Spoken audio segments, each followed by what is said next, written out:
So today we're going to talk about the players that the Indiana Fever are going to protect in the expansion draft, and this is not a prediction. If the Indiana Fever don't do this, they are like, you fire the front office on the spot.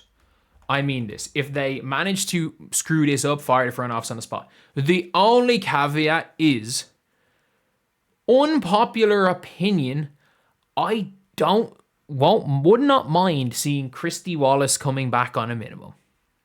I wouldn't, like, as an end of bench player, like, Christy Wallace stunk as a starter, but like, she shot 40% from three the year before. Like, Christy Wallace had 17 and a half last year. Like, look, I'm not that high on Christy Wallace as a player, but like, if she wants to come back on like a 2-year minimum contract, I wouldn't be the most opposed protecting Christy Wallace instead of protecting KK Timson. I just don't see that much of a future for KK. But we know they're protecting KK. And you want to know why? Because they put KK on everything. So it is very, very obvious who the Fever are going to protect. In the current set of rules, if the Fever want to guarantee they keep any player next year, sorry, not even guaranteed to keep any player next year, guarantee they have the rights to keep any player next year, because every single player other than Caitlin Clark and KK Timson, they have to offer a bigger contract to in order to keep. That being said, other than those players, every single other player is on the chopping block. So even like a Natasha Howard, who was exempt from the last expansion draft, look, neither of these expansion teams are offering her a supermax, so it doesn't matter if they protect her. I don't think the Indiana Fever are going to keep her, because I think she's going to get... I actually think a team is going to pay Natasha Howard about 800, 900k. It's just not going to be the Fever. She literally just did Alyssa Smith things. Like, her impact outside of the Commissioner's Cup final was an equivalent of Alyssa Smith's impact. And the Fever... And Alyssa Smith was so bad, the Fever had to give up a first-round pick to get rid of her. Despite the fact that somehow she stunk it up in Dallas and they got a first-round pick for her. That is how much the Fever wanted to get rid of Alyssa Smith. They had to pay to get rid of her. That being said, let's go through the players. Kelsey Mitchell, keep, core, no matter what. So we will see what the story is with Kelsey Mitchell. If Kelsey Mitchell gets cored and signs a Supermax extension, she will be playing. For cored and signs a Supermax, she will be playing for the Indiana Fever. You are only eligible to sign the Supermax with a team you are currently at. You cannot sign a Supermax and trade. You cannot sign and trade a Supermax. You cannot core and trade a Supermax. If Kelsey Mitchell gets cored by the Indiana Fever, she could still be traded. But the second Kelsey Mitchell puts pen to paper on a Supermax deal, she is going to be a member of the Indiana Fever. The Indiana Fever are not going to let Kelsey Mitchell walk for nothing. She's either going to command they're either selling at her highest point, or they're running it back. Neither are bad options. Honestly, neither are bad options. That both make sense. And regardless of what way you think, I actually think there's merit to both options. Odyssey Sims, they're not protecting Odyssey Sims. Why? If they wanted to keep Odyssey Sims, the only way that they would guarantee to lose Odyssey Sims is if she gets paid the Supermax. Ari McDowell is not getting paid the Supermax. If they protect Ari McDowell, fire the front office on the spot. Bree Hall, ironically, there's more logic to protecting Bree Hall than Ari McDowell, but no. Shea Petty, no. Natasha Howard, if they protect Natasha Howard, fire them on the spot. Aaliyah, obviously. Sophie Cunningham, don't. Like, just don't be dumb, Indiana. Don't be dumb. So, if the Fever are going to lose, I mean this when I say this, if the Fever are going to lose Sophie Cunningham in the expansion draft, they're going to lose her anyway. Like, it is what it is. And they are going to lose, they're going to lose her anyway. So basically, if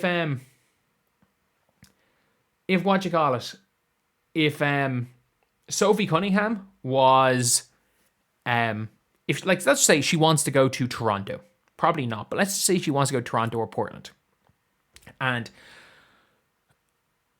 the Fever protect her, she's still going to go to Toronto or Portland. If she wants to go to one of these places, she's gone. Like, if Sophie Cunningham wants to play for an expansion franchise, she's gone. If she doesn't want to play for an expansion franchise, she's staying. Let's be completely real. She is staying. because there are going to be superstars that are going to be that are going to be in this expansion draft pool. Legitimate superstars, all WNBA players. There are going to be. I'm going to look at the 2025 WNBA All-Stars. So I'm going to look at the 2025 WNBA All-Stars. And I'm going to look at the 2024 and 2023 rosters. So, from 2025, players that are likely going to be in this pool from the 2025 All-Stars. Brittany Sykes will be in this pool. Natasha Cloud, not an All-Star, but will be in this pool. And by the way, sells jerseys for some reason. I'm looking at fan votes here, but like the reserve All-Star selections. So Nneka might be in this pool. Satu, coming off the concussion, possibly in this pool. Diggins, possibly in the pool. Ryan, no. Kiki, no. Citron, no. Kelsey Mitchell, no. Kelsey Plum, no. Angel, no. AT, no. Kayla Thornton will be in this pool. Courtney Williams will be in this pool. Gabby Williams may be in this pool, unlikely. Jackie Young will not be in this pool. Bree Jones, not going to be in this pool. Brittany Griner will be in this pool. Let's look at the 2023 All-Stars. Heck, Dawana Bonner will be in this pool. Like, this pool of players. Jonquel Jones likely will be in this pool of players. Arike, probably in the pool of players. Copper, potentially. Her or Satu. Bonner obviously will be. I was looking through again who were All-Stars in 2023. Ezzy Magbagor, probably in the pool. Cheyanne Parker-Tyus was an All-Star in 2023. Chelsea Gray may be in this pool. Why the hell would they take Sophie Cunningham and give her a Supermax when they could just not actually Supermax up their UFA and then just use the contracts for free agents? Like, and the thing is, let's just say hypothetically, they want Sophie Cunningham enough that they will be willing to give her the core designated Supermax. And Sophie Cunningham, they'd only do that again if Sophie Cunningham's agent's okay and she wants that money.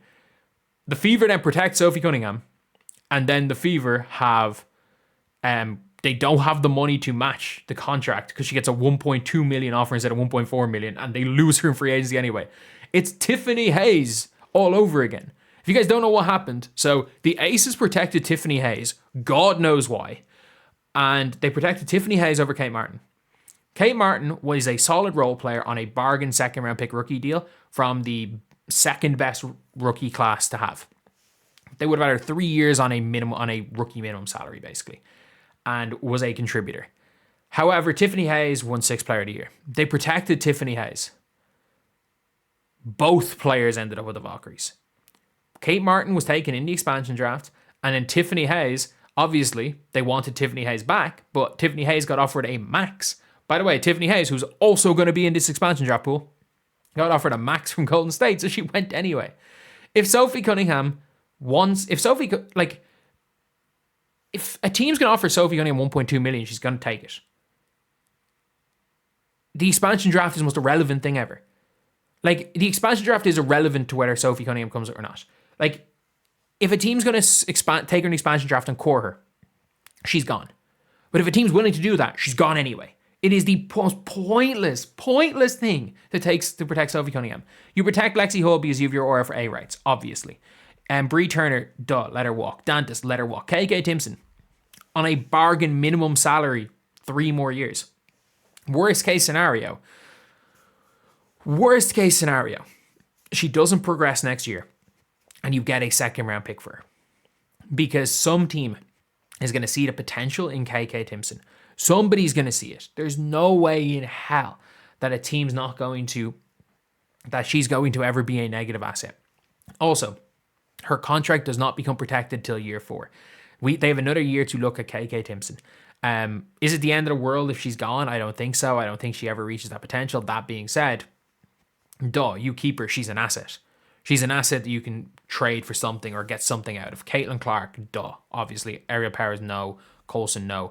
Khloe Bby is an interesting one as well, because Khloe Bby, they have the reserve free agency rights to Khloe Bby, and she's going to play on a minimum. Khloe Bby, Steph White.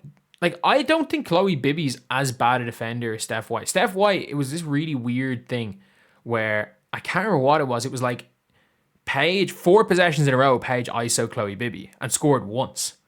And Steph White subbed off Khloe Bby and didn't play her the rest of the year, even though she'd been killing it up to that point. Like, Khloe Bby was like on the floor when they beat the Phoenix Mercury and was playing really good defense. But because they switched the screens and Dallas tried to attack her 4 times in a row and scored 1 of 4 times, by the way.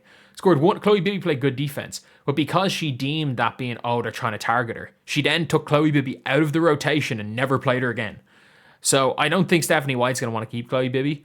But if this was me doing this, I would protect Khloe Bby and not protect KK Timson. The obvious 4 are the core 4 from last year. They're the obvious 4.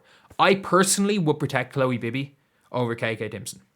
I would consider protecting Christy Wallace over her. I don't think I would.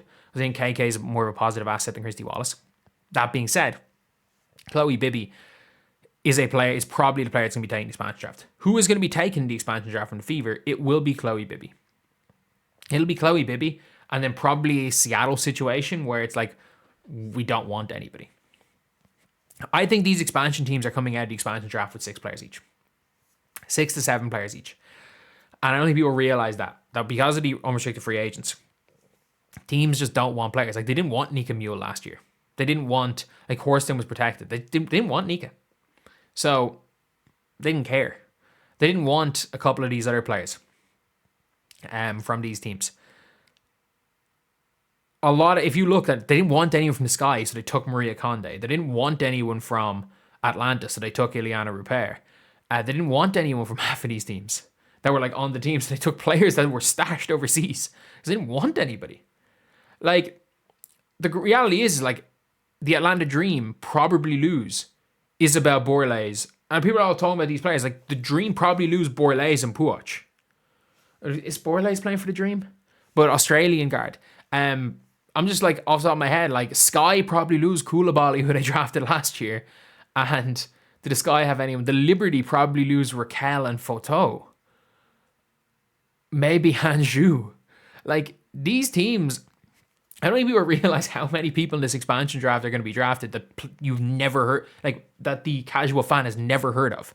Like, last year, I remember people were like, they did the worst job in the expansion draft. And I literally tweeted and I was like, oh my God, they actually might be good. I remember tweeting, I was like, this team might, if everyone comes over, it seems actually good. But yeah, like, how many people realize that most of the people that are taking this expansion draft are fucking, like, you probably have never heard of them. Probably half of them are stash players if they protect all their rookies. But anyway, yeah, that's the video. I'll see you guys.